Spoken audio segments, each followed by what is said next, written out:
So we're gonna break down some of the key maintenance and care steps that you can do to keep your trolling motor running like new for years to come. We're gonna talk about 10 of those today. The nice thing is, they're very simple, they require very little tools, and honestly, they don't take a lot of time. So we're gonna get right into it. So the first step, and it's probably the most critical, and honestly, it's the overlooked step for most people, and it's actually really easy, but it's inspecting for debris or fishing line behind your trolling motor prop. Simply what we're gonna do is flip this horizontal. There's a reason for that, we'll get to that. Grab your 9/16 socket here, and you're simply going to loosen that. Take this nut off. Keep this horizontal with the blades. There's a washer in here as well, so you wanna catch that so you don't lose that washer. Set that aside. And you're gonna check for any weeds, grass, any kind of debris.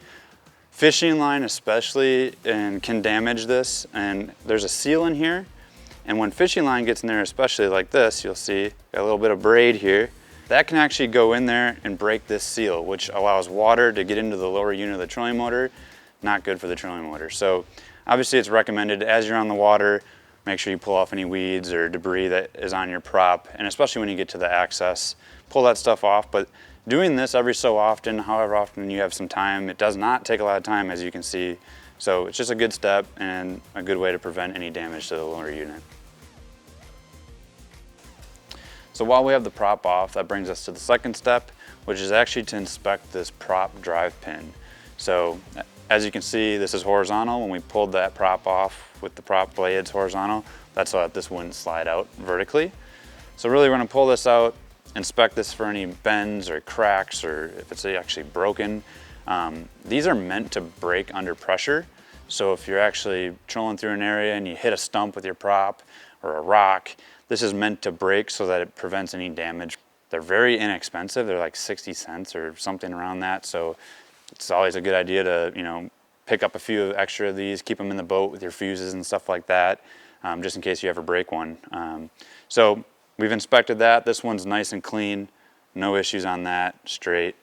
We're gonna pop that back in and we're good to go there. So we're gonna grab our prop with our washer and our nut here, and we're gonna kind of align that up again horizontally. There's some slots on the inside. Slide that right back on. There's our washer. Put that on, hand tighten here. Grab our socket. Tighten that up. It's nice and snug is really all you need. Don't need to over tighten it. And you're good to go. That's been inspected. Do that, every couple months, or depends how often you fish, but it doesn't take a lot of time, so it's a good step. And we'll move on to the next one. The third step is pretty simple, but whenever you get a chance to wash your boat, it's really good just to simply give your trolling motor a quick rinse of fresh water, clean it off, keeps any dust or grime out of places. Just good to keep it clean in general for the long-term use of your trolling motor. For you saltwater guys, obviously you clean your boat, you clean your reels and rods with fresh water after every use. Same thing should be said for your trolling motor. All right, so step number 4, we just rinsed down our trolling motor with some fresh water. Either let that air dry, wipe it down with a cloth, but what we're gonna do next is actually lubricate the trolling motor shaft. We're gonna do it here on an Ultrex, but this is really important on electric steer motors because of the shaft going through a housing and everything, but it's very simple. All you need is a water-based silicone or water-based spray like this Pledge. This is just a multi-surface basic household cleaner. Inexpensive, and you probably have it in your house. But it's very important that it's water-based and not oil-based. So really what we're gonna do with this, you're simply just gonna spray some of this into your cloth here and work this down the trolling motor shaft. Just lubricate that nicely, get both sides. Obviously we have a cable running here, so if you can get under that, even better. And that really just helps lubricate this shaft, keep everything moving smoothly.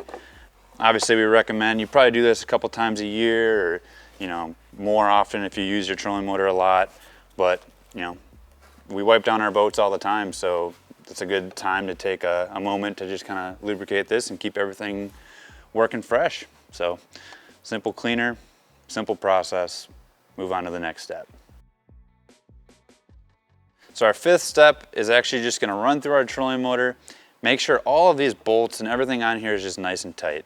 Being a boat owner, you know that vibration is an enemy of our boats. We tighten different areas of our console, bolts come loose, screws come loose all the time from the abuse that our boats take.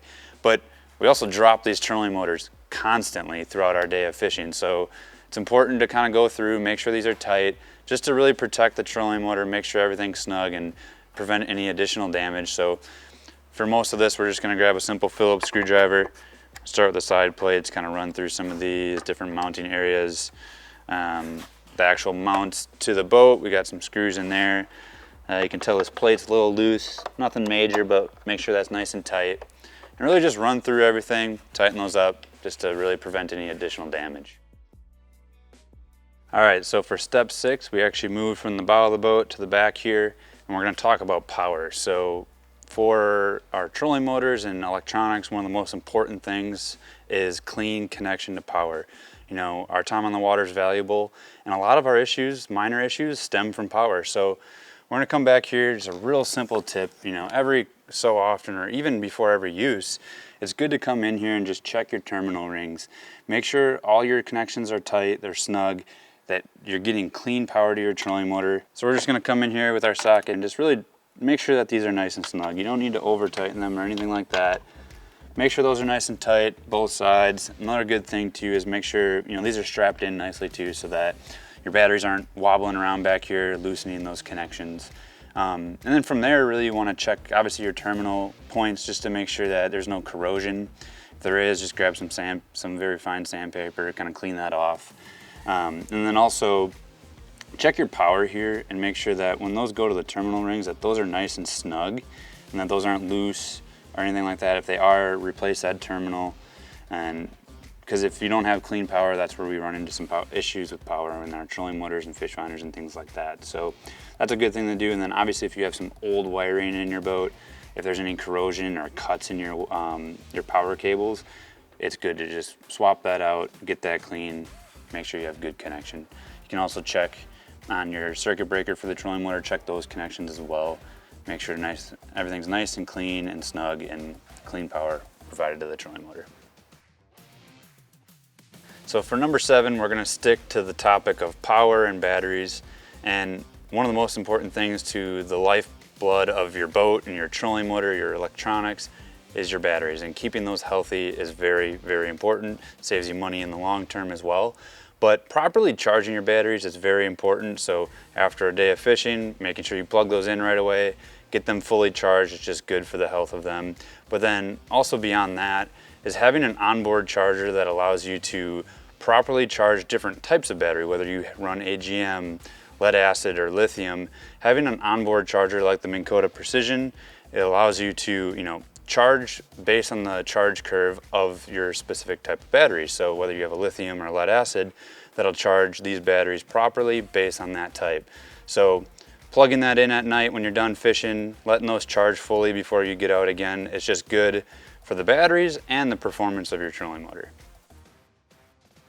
All right, so for our 8th step, we're gonna be talking about trolling motor cable and wire management and inspection. So obviously when you install your trolling motor, you wanna make sure that these cables all lay nicely. They're not in the way of anything else or in the way of the bracket that could pinch any of our transducer cables or any other cables that we have here. Obviously we have a 360, we have multiple items here, so there's more cables. So we just wanna protect those, make sure those are good. So a good thing to do periodically is just kind of come through, check all of your different cables, make sure there's no cuts or nicks, and give them a quick inspection, make sure they're good. One thing you can do, as you can see, we've just used electrical tape here. Pretty basic setup, but at least you can tell that this is nice and clean. There's no cables that are hanging way off the side that could potentially be cut or caught in a bracket. Nice and clean. So you can do electrical tape. There's other solutions like PET braided sleeving, which is similar to like your rod socks, things like that. You can run all those through, nice clean setup. There's also some aftermarket options. I know TH Marine makes a troll jacket, which just Velcros around it. Really great for protecting those cables and keeping those in a good condition and clean on the front deck. All right, so step 9, we're gonna be talking about the foot pedal here. This is gonna be only specific to people running a cable steer motor. We have an Ultrex here with this cable steer foot pedal. And one thing too, these pedals come preset from the factory with a certain tension. Over prolonged use and over time, those may loosen up. You may notice your foot pedal being a little loose. So this is for those of you that may have noticed your foot pedal being a little loose. Simple process, really. You can come down here under your cables. There's a foot pedal tensioning screw. We're not going to adjust it on this one. This one's actually nice and tight and we have a good feel with it. But for those of you that may have noticed that or come across it down the road, really you can just pull your pedal out, flip that over, and you'll see a screw there. We recommend you look at your owner's manual and what it recommends there for any adjustment to that, but just something to keep in mind down the road if you notice or encounter that experience. All right, so our 10th step is for those of you who store your boat for longer periods of time. So we're gonna talk about prolonged storage prep and a few little things that you can do. First thing you wanna do, come back to your batteries, unhook your trolling motor cables from your battery. Actually pull those off. You want to make sure obviously your charger goes back onto there. We'll connect that later. And then on the topic of chargers, it's good to make sure that your onboard charger is plugged in for any prolonged storage. That'll allow it to give the proper charge curve based on long periods of time, and your battery being full really keeps your batteries in a healthy state. One good thing, or those are two good things to do, and then we're actually gonna head up to the front of the boat.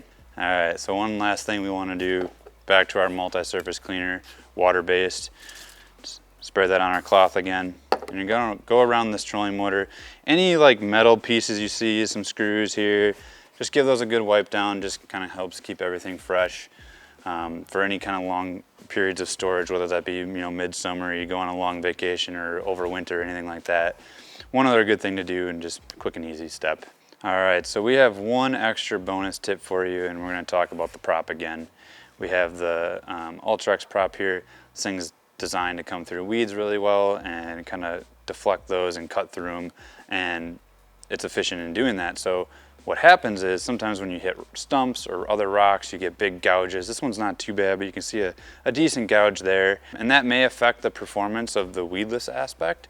So one thing you can do is grab some fine grit sandpaper and just give this a little rub down. You can see that actually changes a little bit there. It makes it a little bit sharper and gets back to more of an even flow of that prop versus a big gouge there. And that really just helps it cut through the weeds better and be more efficient when trying to troll through some of those weed beds and stuff like that. So that's one good quick thing that you can do throughout the year if you maybe hit a stump or a rock, and just kind of get that back to working and its full potential.